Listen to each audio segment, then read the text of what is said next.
Bonjour, alors suite à ma vidéo de ce matin, j'ai eu un message de monsieur Cédric Ems. Avant de surnommer Léo de brosse à chiottes, il faudrait d'abord se regarder dans un miroir. Alors cher monsieur Cédric Ems, alors il faut juste savoir, c'est que l'anecdote a été racontée par Léo lui-même, donc c'est lui hier qui a raconté que c'est comme ça qu'on le surnommait quand il était à l'école, parce qu'il avait une coupe de cheveux de brosse à chiottes. Donc voilà, donc ça fait, je pense que vous faites partie des personnes qui ne regardent pas les vidéos, mais qui regardent juste le titre de la vidéo. Sinon, alors mea culpa, puisque j'avais dit que Paul devrait faire quotidien, eh bien voilà, donc j'ai eu un message comme quoi il avait fait donc quotidien le 4 septembre, donc je suis allé voir l'émission qui était super sympa, donc j'en ferai une vidéo demain pour vous raconter, donc mais sinon vous pouvez aller voir le replay sur mytf1.fr, etc., etc. Allez, on part sur la bataille des audiences. Donc hier, je pensais que c'était Rampage qui allait cartonner, et pas du tout, hein. C'est le film Normandie nue qui a cartonné hier avec plus de combien il a fait, presque 3 millions 8, et à côté de ça, Rampage n'a fait que 3 millions 5, je crois. Donc bon, il y avait 300 000 personnes, bon, d'écart, c'était pas énorme. Après, suivi par Capital, qui était assez intéressant. Je crois que je vais la revoir en replay. Après, c'était Mordoc, etc., etc. Donc, ce soir, je pense qu'il n'y a pas photo, mais, donc, ce soir, il y a Pourquoi je vis, donc, le biopic sur Grégory Le Marchal, qui, je pense, va cartonner. Bon, il y a la garçonne, qui peut aussi marcher, mais je pense que vraiment, comment dire, le biopic de Grégory Le Marchal va vraiment cartonner. Et puis j'ai vu aussi que sur W9 il y avait un match de foot, donc on verra demain. Mais bon, je table quand même sur entre 7 et 8 millions de téléspectateurs pour le biopic de Grégory. Et puis voilà, une petite donc comme ça s'appelle Pourquoi je vis, donc Pourquoi je vis. Bon, j'ai pas pris la tête de Grégory par respect, donc j'ai pris la tête de l'acteur qui joue son rôle dans le téléfilm. Donc voilà, donc vu à la télé hier, c'est la victoire de Pierre Gasly, donc truc super rigolo.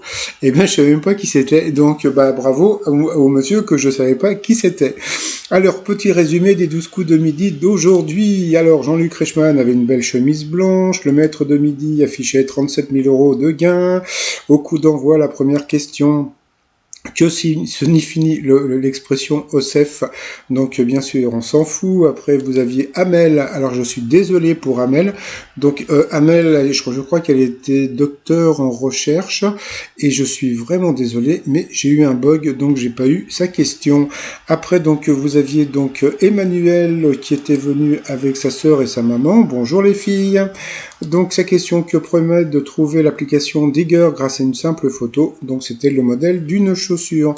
Après, donc vous avez la star de la matinée, donc c'était Johan, qui avait une tenue de folie, donc habillé comme ça sur un vélo, il ne risque pas d'avoir un accident, donc qui était super sympa, qui était venu avec Kimberley, une amie, et Alicia, la cousine de Johan. Alors, quel artiste nous emmène sur des montagnes russes dans le clip de son titre Bling, rapidement devenu numéro 1 sur TikTok? Eh bien, il a dit Vejden, et en fin de compte, c'était Tessa, que je ne connais pas. À quel quartier parisien est associé le gamin des rues, baptisé Poulbeau? Bien sûr, c'est dans mon quartier, c'est Montmartre. Voilà. Ensuite, quel cadeau insolite Coluche a-t-il fait à Julien Clerc et Miu Miu lors d'une fête qui célébrait leur amour? Donc ça, c'est une anecdote qui était connue. Donc c'était un bocal de noyaux. Voilà, donc comme on peut voir en haut à gauche.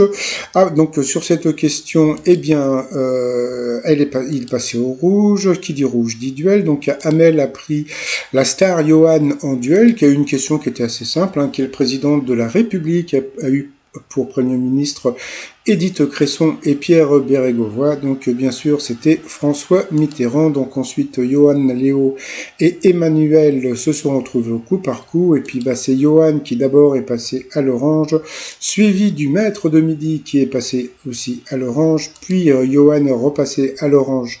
Donc au rouge, qui dit rouge dit duel. Il a pris donc Emmanuel en duel, qui a eu une question qui était assez facile. Quel album de Tintin se passe en Amérique du Sud au milieu du peuple Inca? Eh bien, c'était le Temple du Soleil, donc bravo elle.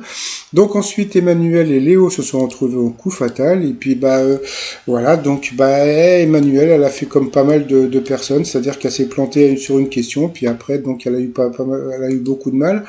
Il y a eu cette question qui m'a fait pas mal rire, c'est une question pour Léo, dans quel sport s'illustre le Portugais Cristiano Ronaldo? Oh, c'était trop dur. Bon, passons, donc à la fin, on voit, il ne restait quand même que 33 secondes à Léo, donc il n'y avait pas eu photo, donc bravo quand même à Emmanuel. Par rapport au coup de maître, allez, on commence par des questions de bébé. Combien de verres de 25 centilitres remplit-on avec une bouteille de 1,5 litre? Donc bien sûr, c'était 6. Ensuite, quelle carte est-il obligatoire de présenter à l'entrée des casinos français? Donc bien sûr, la carte d'identité. Dans quel type d'infrastructure trouve-t-on un tarmac? Là aussi, c'était facile, c'était un aéroport. Puis après, là, il y a eu cette question qui était vraiment pas évidente. Donc, quel animal retrouve-t-on sur le blason du club de foot de l'Atlético de Madrid? C'est vrai qu'on connaît tous le logo, mais franchement, de savoir quelle était la bébête, eh bien, il a dit un taureau, puisque comme c'était espagnol, et c'était un nounours. Donc, à cause de ça, il a perdu 1-0, mais franchement, c'était une question qui était vraiment pas évidente. Et puis à la fin, donc, pour quelle activité utilise-t-on un sarcloir? Donc c'était le jardinage.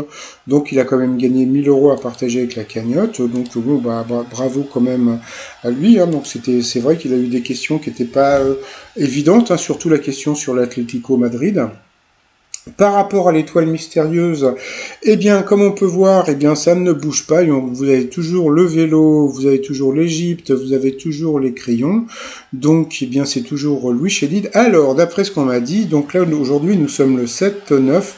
Donc il paraît que dans 2-3 jours, peut-être 4, eh bien il va trouver, donc là j'ai vu qu'il restait presque, je crois que c'est 29 cases, et je pense que, donc il paraît qu'il va trouver donc Louis Chédid avant les cases, donc si c'est vrai, bravo, parce que là, par rapport à tous les indices, c'est vraiment pas évident pour retrouver, autant Eric avait trouvé Elton John sur des indices qui étaient assez faciles, tandis que là, c'est vraiment pas évident. Donc même déjà, comme je vous ai dit hier, par rapport au vélo qui correspondait au vélodrome, donc franchement, c'était n'importe quoi. Donc, mais bon, pourquoi pas.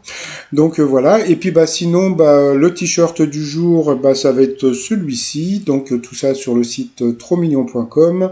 Et sinon, je vais vous souhaiter une très très très très bonne journée. Portez-vous bien. Et puis je suis sûr que beaucoup vont regarder le téléfilm de la Une demain. J'en parlerai aussi demain. Allez, passez une bonne journée. Bye bye.